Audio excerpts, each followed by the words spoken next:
Good morning. It is 6:31 a.m. on Friday, August 21st, 2020. I'm Christiana Ellis, and I just got up. This is 5 more minutes. I literally, sitting here right now, cannot remember my video yesterday and whether or not I already knew that I was changing plans and going into the office after all or not. I would have to look. But in any case, I thought I was going to be working from home. Turned out I got to go into work anyway, which was actually not a problem because the only reason I was going to be from home was because something was preventing me from doing something I need to do. And then it was no longer preventing me, and so I was able to do it. So today I'm going to go in too, although it probably won't be a full day. So I'll come home and work from home, like maybe after lunch. Yeah, so I had to get up a little bit early for a slightly early go around today, but blink, blink. Um, what did I? Yeah, sorry, I'm a little bit spacey from getting up early. Um, I did call the vet about Rocket being a sneezy boy yesterday, and they said the things to pay attention to was if he had any other symptoms, like if he had lost his appetite or energy or anything like that. That hasn't happened. Or if I saw discharge, like a runny nose. And although when he sneezes, sometimes there's like slobber associated with it, there's not anything that is like looks mucusy at all. So they said if that's the case, then just kind of keep an eye on it. Might be allergies or something. So, yep. So I'm keeping an eye on that. Also, yesterday, I originally had a D&D game scheduled where I'm a player. That one doesn't get streamed anywhere. But we canceled that session. So I ended up playing instead. I started experimenting with the non-training portions of Microsoft Flight Simulator a little bit. And there's definitely a pretty steep learning curve, like I said yesterday, where there's an awful lot of stuff that it really just doesn't explain to you. Like, not even not well, but just like at all.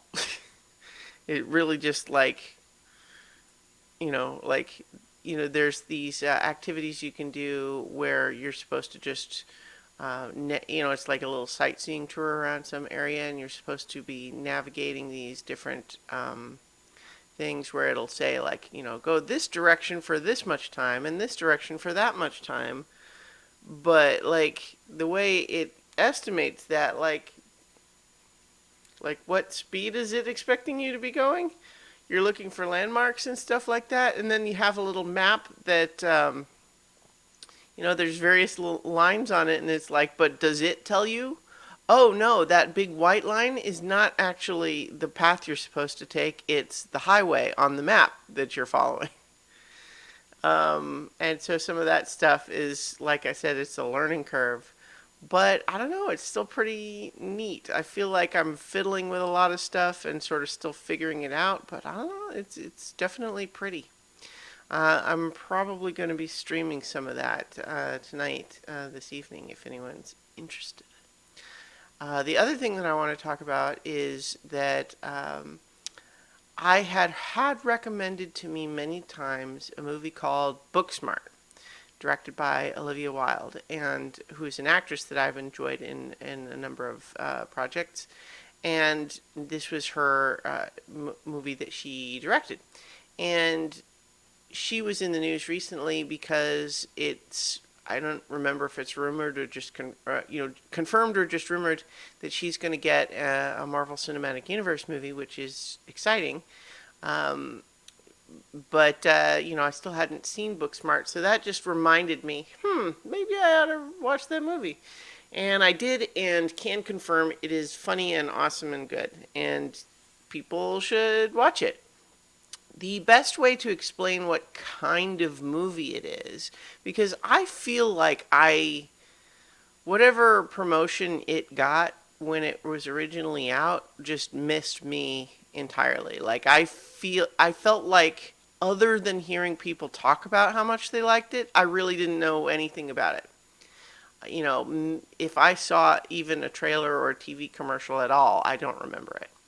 But in any case, the movie itself, if you imagine a version of Superbad where it's following two high school girls instead of guys, you won't be far off in terms of just like what's the genre of movie. Well, it's high school coming of age movie, and that is the the genre niche that it exists in. But it's very sweet and very funny.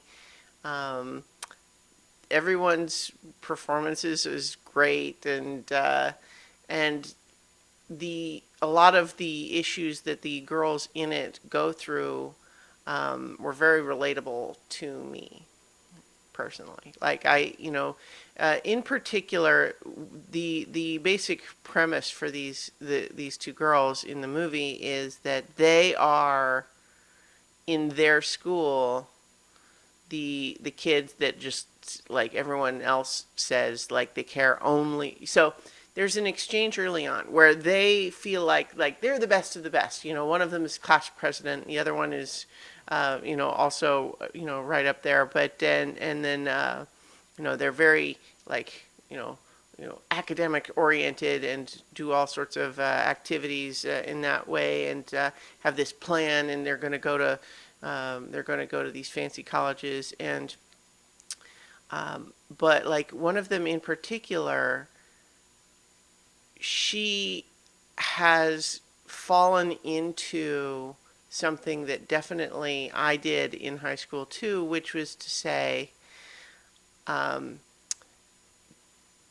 there's an element to which, because she thinks that her academics and everything are the most interesting thing about her, she has and that she has not engaged in things like drugs and partying and alcohol and all of that stuff in the way that she perceives the other students doing.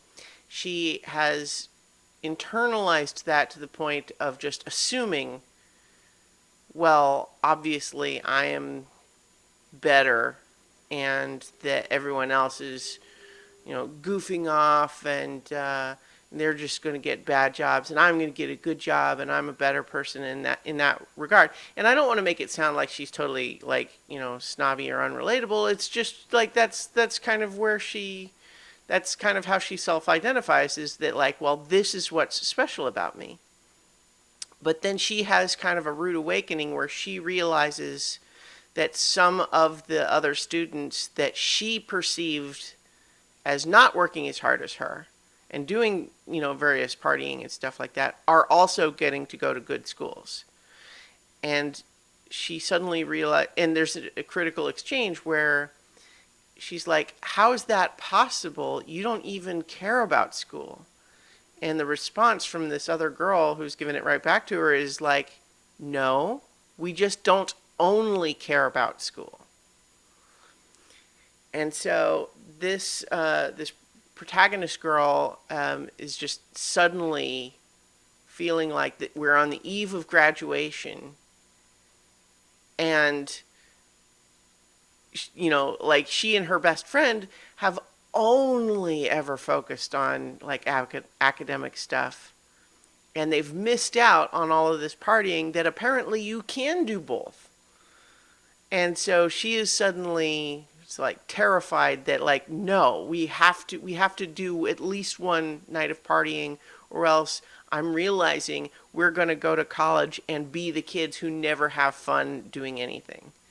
And so she and her best friend try to they have an evening's adventure trying to get to this one party, which they want to go to now but don't know the address of because they hadn't been planning to go.